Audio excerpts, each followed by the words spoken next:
전능하사 천지를 만드신 하나님 아버지를 내가 믿사오며 그의 아들 우리 주 예수 그리스도를 믿사오니 이는 성령으로 잉태하사 동정녀 마리아에게 낳으시고 본디오 빌라도에게 고난을 받으사 십자가에 못 박혀 죽으시고 장사한 지 사흘 만에 죽은 자 가운데서 다시 살아나시며 하늘에 오르사 전능하신 하나님 우편에 앉아 계시다가 죄로서 산 자와 죽은 자를 심판하러 오시리라. 성령을 믿사오며 거룩한 공회와 성도가 서로 교통하는 것과 죄를 사하여 주시는 것과 몸이 다시 사는 것과 영원히 사는 것을 믿사옵나이다. 아멘. 찬송가 393장입니다. 오 신실하신 주 내 아버지여 늘 함께 계시니 두려움 없네. 그 사랑 변찮고 날 지키시며 어제나 오늘이 한결같네. 오 신실하신 주, 오 신실하신 주, 날마다 자비를 베푸시며 일용할 모든 것 내려주시니 오 신실하신 주 나의 구주. 봄철과 또 여름 가을과 겨울 해와 달 별들도 다 주의 것 만물이 주 영광 드러내도다. 신실한 주 사랑 나타내네. 오 신실하신 주, 오 신실하신 주, 날마다 자비를 베푸시며 일용할 모든 것 내려주시니 오 신실하신 주 나의 구주. 내 죄를 사하여 아니하시고 주 친히 오셔서 인도하네. 오늘의 힘되고 내일의 소망 주만이 만복을 내리시네. 오 신실하신 주, 오 신실하신 주, 날마다 자비를 베푸시며 일용할 모든 것 내려주시니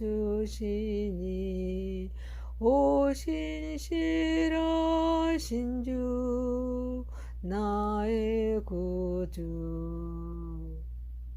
하나님 말씀 사도행전 7장 1절에서 16절입니다.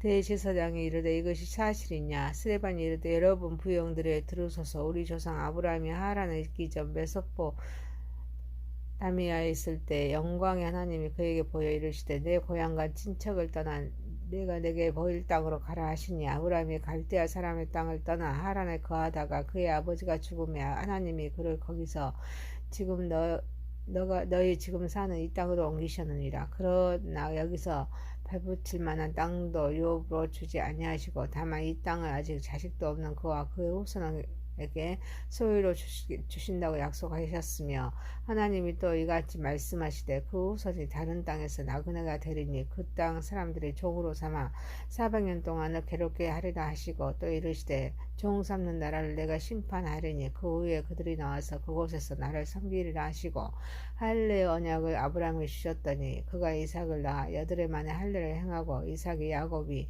우리 12조상을 낳으니라. 여러 조상이 요셉을 시기하여 애굽에 팔았더니 하나님 그와 함께 계셔 그 모든 환난에서 건져내서 애굽 왕 바로 앞에서 은총과 자비를 주시매 바로가 그를 애굽과 자기 온 집에 통치자를 세우느니라. 그때 애굽과 가나안 온 땅에 흉년이 들어 큰 환난이 있을세 우리 조상들의 양식이 없는지라. 야곱이 애굽에 곡식이 있다는 말을 듣고 먼저 우리 조상들을 보내고 또 제자 보내며 요셉이 자기 형제들에게 알려지게 되고 또 요셉의 친족이 바로에게 드러나게 되니라. 요셉이 사람을 보내어 그 아버지 야곱과 온 친족 75사람을 청하였더니 야곱이 애굽으로 내려가 자기와 우리 조상들이 거기서 죽고 세겜으로 옮겨져 아브라함이 세겜 하모르 자손에게서 은으로 값주고 산 무덤에 장사되니라. 아멘. 전능하신 하나님, 우리의 예배를 받으시고 영광 받으시옵소서. 예수님의 이름으로 기도하옵나이다. 아멘.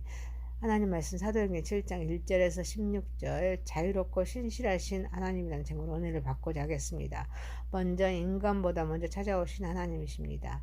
스데반은 성전과 율법을 거슬렀다는 제목으로 고소되었습니다. 당시의 재판 관리에 따라서 피고에게는 고소한 내용에 대해 변명할 기회 주어졌기에 본문에서는 설교 형식으로 변명하고 있습니다. 먼저 스데반은 하나님 아브라함의 부름에 대한 말씀을 하면서 하란에 있기 전 메소포타미아에 있을 때 영광의 하나님이 그에게 보였음을 말씀하십니다. 그리고 네 고향과 친척을 떠나 내가 네게 보일 땅으로 가라 말씀하시자. 아브라함이 갈대아 사람의 땅을 떠나 하란에 거하다가 그의 아버지가 죽음에 하나님이 그를 거기서 가나안으로 옮기셨다고 말합니다. 아브라함이 하나님을 부르고 찾기 전에 먼저 영광의 하나님께서 아브라함을 찾아오셔서 하나님이 보일 땅으로 가도록 명령하시자. 아브라함은 하나님의 명령에 순종하여 본떠 친척 아비집을 떠납니다. 이는 하나님께서 아브라함을 선택하신 것이 전적인 하나님의 주권적인 역사임을 말합니다. 아브라함이 결단하기 전 먼저 하나님께서 아브라함을 택하시고 임재하셔서 고향과 친척을 떠나도록 명령하셨습니다. 그래서 전적인 하나님의 주권적인 역사입니다. 구원도 마찬가지입니다. 내가 하나님을 믿고 선택한 것이 아니라 하나님께서 먼저 내게 찾아오신 것입니다. 하나님께서 우리를 영원히 사는 존재로 만드셨습니다. 비록 타락으로 하나님의 형상이 파괴되었지만 그런데도 예수님이 십자가의 대속을 통하여서 회복하십니다. 그리고 우리가 영원을 살기 위해서 이 땅을 바라보는 삶이 아니라 하나님 나라를 바라보는 삶을 살도록 하셨습니다. 미래에 이루어질 하나님의 나라를 이미 예수님을 영접하여 하나님의 자녀로 삼으셨습니다. 마음의 천국을 허락하신 후에 이 하나님의 나라를 이 땅에 드러내는 삶을 살도록 하십니다. 곧 하나님께서는 우리를 흑암의 권세에서 하나님의 나라의 광명한 나라로 옮기십니다. 하나님 나라를 만끽하며 이 땅에 살다가 영원을 사는 존재가 되라는 말씀입니다. 사랑하는 성도 여러분, 우리는 구원을 생각할 때마다 먼저 찾아오신 우리 하나님의 은혜를 간직합니다. 감격이 소멸하지 않습니다. 감사와 찬송이 끝없이 나올 수 있도록 경건의 연습을 통해서 말씀 위에 세워지는 신앙으로 은혜를 깊이 간직하는 삶을 살아가는 저와 여러분 되시길 소망합니다. 두 번째입니다. 하나님의 약속하신 하나님이십니다. 하나님은 아브라함이 발붙일 만한 땅도 유업으로 주지 아니하시고 또한 자식도 없는 그에게 후손에게 땅을 소유로 주신다고 약속하십니다. 후손이 다른 땅에서 나그네가 되어 그 땅에서 종으로 살다가 400년 동안의 괴롭힘을 당하다가 그곳에서 나와서 가나안에서 하나님을 섬기게 되면 약속하십니다. 이 약속을 할례를 통하여 약속하셨다는 말씀입니다. 그래서 약속대로 이삭을 낳게 됩니다. 여드레 만에 할례를 행하셨습니다. 이 약속으로 이삭이 야곱을 우리 12조상을 낳게 되었음을 말씀합니다. 구원을 계획하신 하나님은 언약하십니다. 그런데 이 언약은 쌍방간의 약조나 공방이 아닙니다. 일방적인 약속입니다. 이는 하나님께서 주권자로서 인간에게 부과하시는 법령의 성격을 띠면서 하나님과 인간은 동등한 당사자가 아니기 때문에 일방적인 성격이 강합니다. 그래서 하나님은 말씀하십니다. 그대로 이루시는 원리에 의해서 의로우심과 자비로우심과 안전하심 또 특별히 그의 진실하심을 드러내십니다. 하나님의 언약은 사람들의 불순종에도 불구하고 하나님의 그런 인자함을 거두지 않으시고 성실함을 패하지 않으시는 하나님의 신실함을 보여줍니다. 그리고 이 약속은 꼭 이루십니다. 이를 위해서 역사를 주관하십니다.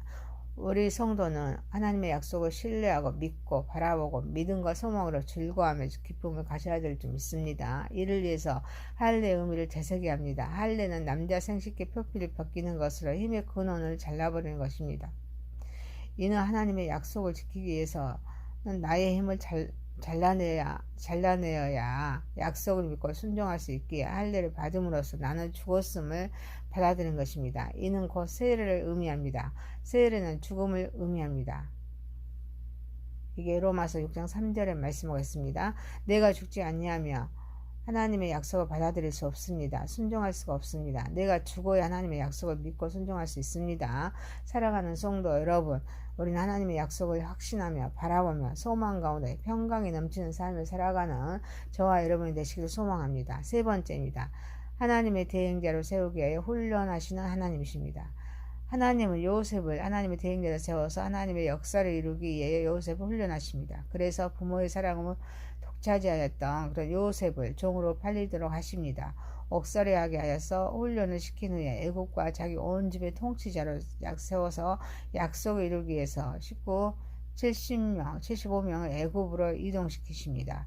여기에는 하나님의 역사를 위해서 야곱을 훈련해서 자기 지혜로 사기꾼이 된 자를 직면을 통해서 훈련에 흉년이라는 환경을 조성하여서 야곱이 애굽에 오도록 하십니다. 그래서 하나님은 이 역사를 통하여서 약속을 이루십니다. 하나님의 약속은 변하지 않습니다. 그분의 약속을 이루시기 위해서 역사를 주관하십니다. 하나님은 사람을 세우십니다. 그들을 위해서 일하십니다. 그들과 함께 하십니다. 그분의 뜻을 성취하십니다. 그리고 하나님의 사람으로 일을 할 수 있도록 직면을 통하여서 하나님의 사람으로 만드십니다. 그 과정에서 언제나 함께 하십니다. 그래서 한차 오차도 없이 하나님의 때의 일을 이루신 하나님이십니다. 하나님은 우리를 왕같은 제사장으로 삼으셨습니다. 이는 섬김을 받는 왕, 권세를 부리는 왕이 아닙니다. 섬기는 왕으로서 모든 자를 부욕케 할 수 있는 자를 말합니다. 제사장은 단순히 제사를 집례하는 자가 아닙니다. 형제를 가슴에 품고 기도하면서 대신할 수 있는 자가 되어야 될 줄 믿습니다. 우리는 하나님의 약속을 믿습니다. 하나님의 마음을 소유합니다. 또 하나님의 대행자로서 하나님의 뜻을 드러내야 됩니다. 하나님 나라를 세우면서 확장하여서 또 하나님께서 베풀어 주었음에도 누리지 못하는 자들에게 같이 누릴 수 있도록 돕는 자가 되어야 될 줄 믿습니다. 사랑하는 성도 여러분, 하나님과 관계를 끊임없이 점검하여서 우리는 하나님의 목적하신 바를 말씀으로 깨달아 하나님의 대행자로서 형제를 섬기며 사랑하며 하나님의 약속을 이루어 나가는 삶을 살아가는 저와 여러분이 되시길 소망합니다. 사도행전 7장 1절에서 16절, 자유롭고 신실하신 하나님입니다. 인간보다 먼저 찾아오신 하나님, 약속하신 하나님 대행자로 세우기 위해서 훈련하시는 하나님이십니다. 전능하신 하나님 아버지, 우리는 구원을 생각할 때마다 먼저 찾아오신 하나님의 은혜를 간직하며 감격이 소멸하지 않고 감사와 찬송이 끝없이 나올 수 있도록 경건의 연습을 통하여 말씀이 세워진 신앙으로 은혜를 깊이 간직하는 삶을 살아가게 하옵소서. 하나님의 약속을 확신하며 바라보며 소망 가운데 평강이 넘치는 삶을 살아가게 하옵소서. 하나님과 관계를 끊임없이 점검하며 하나님의 목적하신 바를 말씀으로 깨달아 하나님의 대행자로서 우리는 형제를 섬기며 이웃 사랑하며 하나님의 약속을 이루어가 나가는 삶을 살아가게 하옵소서. 예수님의 이름으로 기도하옵나이다. 아멘. 하늘에 계신 우리 아버지의 이름이 거룩히 여김을 받으시오며 나라 임하오시며 뜻이 하늘에서 이루어진 것 같이 땅에서도 이루어지이다. 오늘날 우리에게 일용할 양식을 주옵시고 우리가 우리에게 죄 지은 자를 사하여 준 것 같이 우리의 죄를 사하여 주옵시고 우리를 시험에 들게 하지 마옵시고 다만 악에서 구하옵소서. 대개 나라와 권세와 영광이 아버지께 영원히 있사옵나이다. 아멘.